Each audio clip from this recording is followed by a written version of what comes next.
Meu cunhado quer nossa casa de graça porque ele precisa mais que a gente.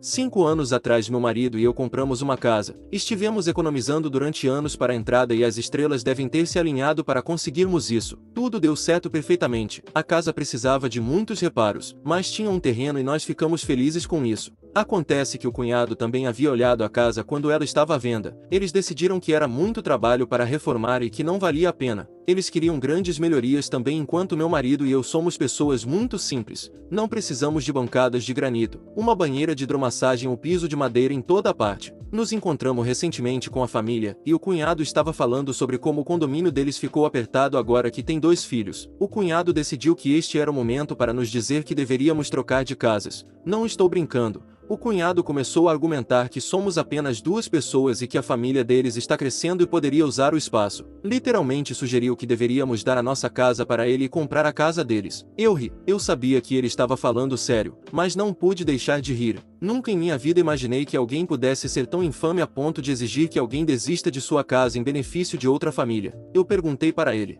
Isso é uma brincadeira? O cunhado então ficou bravo comigo por nem mesmo considerar isso e começou a justificar todas as razões pelas quais a família dele precisava mais da nossa casa. E você acha que essa seria a pior parte, certo? Não. Melhora. Nunca terminamos o porão, então só tem um banheiro na casa. O cunhado me informou que se fossemos trocar de casas primeiro teríamos que fazer algumas melhorias significativas porque ele não teria tempo para fazer reformas. De alguma forma, inacreditavelmente, ele tinha certeza de que eu veria a lógica neste plano e simplesmente trocaria de casas com eles porque eles precisavam de mais espaço. E agora o meu cunhado não está falando comigo porque eu ri durante toda a conversa e não levei ele a sério. Ganho duplo. Vá em frente, me puna por não falar comigo. Ganho duplo. Pelo menos assim você parará de tentar me fazer a vilã porque eu tenho 2 quartos sobressalentes que não uso. Meu marido e eu temos cada um escritório. E contar a todos o quanto sou horrível porque eu não compraria sua casa pelo valor de mercado enquanto daria o nosso por bondade do nosso coração. Pelo que sei, agora ele está tentando dizer ao meu sogro que se aposente e se mude para a cidade para que eles possam ficar com a fazenda. A piada é dele. O sogro já falou sobre isso e deixou a fazenda para mim e meu marido em seu testamento, porque nós realmente trabalhamos na fazenda e o meu cunhado acha que é muito trabalho.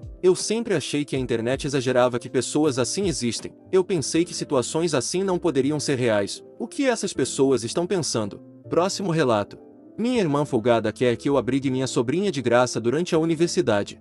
Minha sobrinha teve que voltar a morar com a mãe depois do início do lockdown pois perdeu o emprego e todas as aulas passaram a ser online. Como ela estava num contrato de aluguel mensal, não teve que se preocupar em quebrá-lo. Recentemente as escolas reabriram e ela voltou a frequentar as aulas. O problema é que seu apartamento, que ficava a uma distância a pé da universidade, agora está alugado. Estacionar na área é um pesadelo e fica a 1 hora de distância da casa da mãe dela usando o transporte público. Devo dizer que minha sobrinha é incrivelmente mimada e está fazendo um curso que não tem benefícios práticos. Com isso quero dizer que o curso não vai ajudá-la de forma alguma na sua carreira e nem é necessário para uma futura educação. Recebi uma ligação da minha irmã me perguntando se minha sobrinha poderia morar comigo pois moro sozinho numa casa de 2 quartos e estou a uma viagem de ônibus de 15 minutos da universidade dela. Eu disse não por várias razões. Primeiro, eu trabalho à noite e preciso dormir durante o dia. Minha sobrinha é uma jovem muito barulhenta e não entende o conceito de voz baixa. Da última vez que ela ficou na mesma casa que eu fiquei privado de sono por causa dela praticamente gritando no telefone e isso afetou meu trabalho, resultando em uma repreensão.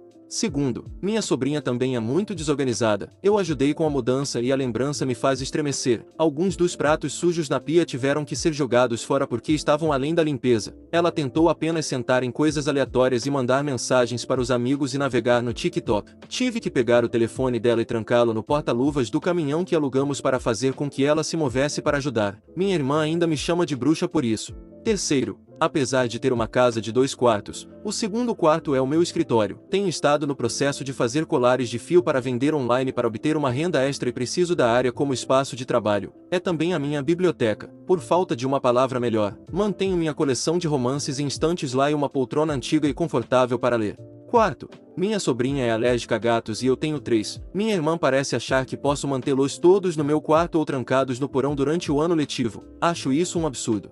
Quinto, e este é o principal motivo, minha irmã mais velha acredita que minha sobrinha não precisaria ajudar com as despesas da casa e nem se esperaria que ela cozinhasse para si mesma. Ela também acha que minha sobrinha não deveria ter que arranjar um emprego enquanto está na escola para se concentrar nos estudos. Tentou jogar a carta do "somos família e devemos nos ajudar", mas isso não contou para nada quando meus meio-irmãos quase me deixaram desabrigado após o falecimento do meu padrasto e me deram 30 dias para encontrar um novo lugar para mim e meu cachorro. Prédios que aceitam animais são difíceis de encontrar onde moro. A única maneira que concordaria em deixar minha sobrinha morar comigo seria se ela me desse $250 por mês para ajudar a cobrir as utilidades e parte da internet. Pensei que seria uma pechincha considerando que um lugar barato perto da escola dela é mais que o dobro, até o triplo disso. Além de utilidades, e ela poderia usar a garagem para o carro dela de graça, mas também esperaria que ela comprasse sua própria comida e limpasse depois de si mesma, como lavar sua própria roupa, manter seu quarto limpo e colocar seus pratos na pia, se não na máquina de lavar louça. Agora estou recebendo mensagens de minhas duas irmãs me dizendo que sou uma pessoa horrível e deveria abrir minha casa para isso. Dizem que é irrazoável esperar que uma jovem de 19 anos passe 2 horas no ônibus todos os dias e blá blá blá. Parte de mim se sente culpado porque eu poderia mudar meu escritório e espaço de trabalho para o porão, que não pode ser um espaço habitável devido à falta de janelas. Mas não posso arcar com a despesa de uma segunda pessoa na minha casa sem que ela contribua para as contas. Também não vou confinar meus gatos em sua própria casa. Edição. Tive uma longa conversa com minhas irmãs sobre a situação. Também falei com minha sobrinha. Ela não tinha ideia de que a mãe e a outra tia estavam tentando arranjar para ela morar comigo. Ela tem planos de morar com o namorado e a mãe dela surtou. Fim da história. Não preciso me preocupar com ela morando comigo. Ela não queria. Eu tenho muitas regras para o gosto dela. Próximo relato. Meu filho quebrou o computador dele. Ele tem permissão para usar o seu. Eu tinha 12 anos quando meus pais nos mudaram para um novo lugar. Nossos vizinhos eram desagradáveis. Havia a Karen e o pai. Nunca o conheci, então não posso chamá-lo de intitulado. Com 2 filhos. Um tinha 13 e o outro cerca de 8 ou 9. O irmão mais velho era um cara legal. Éramos amigos no ônibus escolar. Mas o mais novo era um problema. Olhando agora, ele provavelmente tinha algum transtorno social como Asperger ou talvez TDAH. Minha mãe não gostava deste garoto. Já haviam acontecido alguns incidentes com ele e minha mãe o apelidou de Goblin Cabelo de Laranja. Esta história é contada pela perspectiva da minha mãe, pois ela lidou com a Karen. Apesar de isso ter acontecido há mais de 10 anos, eu lembro que aconteceu, mas o diálogo escrito aqui foi retirado do relato da minha mãe da história. Então há um tanto de exagero. Nessa época o acesso à internet era feito por linha de escada no meu país. Era fantástico. Minha mãe e eu tínhamos um sistema onde eu carregava rapidamente um jogo em flash com um aviso prévio. Depois desconectava da internet e reconectava o telefone. Era férias escolares, então só estávamos eu e minha mãe em casa quando meu pai estava no trabalho. Então era uma casa praticamente vazia quando isso aconteceu. Minha mãe me disse: Op, você precisa me avisar quando for desconectar o telefone. Preciso fazer uma ligação. Eu respondi do quintal: Eu não estou no computador, estou aqui fora. Minha mãe espreita pela janela da cozinha, me vê, parece confusa e se vira. Nós tivemos a mesma ideia. Então ambos seguimos para o quarto com o computador onde encontramos o Goblin. Minha mãe perguntou: Com licença, o que você está fazendo? Goblin respondeu: Minha mãe disse que eu poderia usar seu computador. Por que você não usa o seu? Apesar de não gostar deste garoto, minha mãe não é irracional. Ela não vai se irritar com um garoto de 8 anos. Goblin respondeu: Eu quebrei. Bem, sinto muito, mas ela não pode decidir isso. Você precisa pedir permissão. Além disso, você não pode entrar na nossa casa sem ser convidado. Você pode terminar o jogo, mas eu preciso reconectar o telefone. Então você não pode carregar mais nada? Minha mãe então me dá um olhar que significa: fique de olho nele. Ela me disse mais tarde que não queria que ele quebrasse nosso computador se de fato tivesse quebrado o dele. Então ela precisava que eu ficasse de olho nele. O Goblin então vai embora. E uns 10 minutos depois ouvimos uma batida na porta. Eu vou atender, mas minha mãe chega lá primeiro. Karen disse: Meu filho me disse que você não vai deixar ele usar seu computador. Desculpe, quem? Meu filho. Assim, o garoto que se convidou para entrar, ele me disse que você disse que ele poderia usar meu computador. Por que isso?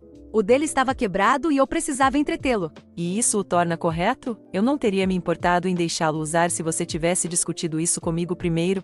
Ele é um anjo, não há problema dele usar. Claramente é, se ele quebrou o dele. Nesse ponto Karen deve ter começado a ficar irritada. Eu ouvi essa parte pois ela começou a gritar muito alto. Ele só quebrou o teclado dele, ele derramou a bebida nele, é seguro ele usar o seu porque ele aprendeu a lição. Ainda assim isso não dá a ele ou a você o direito de entrar e sair à vontade e usar nossos bens sem permissão. Mas você disse que teria deixado ele, então qual é o problema? Meu problema é um garoto estranho que mal conheço ter entrado na minha casa e usado meu computador porque a mãe dele disse que podia. Se é assim que você trata seus vizinhos, então você e seus filhos não são mais bem-vindos aqui. Minha mãe então bateu a porta e foi a última vez que ouvimos falar da Karen. Embora ela nos encarasse se nos visse saindo de casa, minha mãe fazia piadas sobre o garoto quando via na rua como: Ai meu Deus, é o Goblin cabelo de laranja, lembre-se de trancar a porta. Quando a escola recomeçou, eu estava conversando com o irmão mais velho no ônibus escolar. Ele me contou que sua mãe pediu para ele roubar nosso teclado se ele viesse à nossa casa novamente. Ele entendia que a mãe dele era uma maluca, então apenas rimos disso. Edição. Muitas pessoas estão se perguntando como o garoto entrou sem que soubéssemos. As portas geralmente são mantidas destrancadas onde moramos, mas aprendemos a lição e começamos a trancar depois. E Karen pediu para seu filho mais velho roubar o teclado porque sabia que eu me dava bem com ele. Ela não pediu para Goblin roubar. Desculpe por qualquer confusão. Fim dos relatos. E não se esqueça de deixar um like se gostou do vídeo, e assista mais clicando no vídeo que tá aparecendo agora.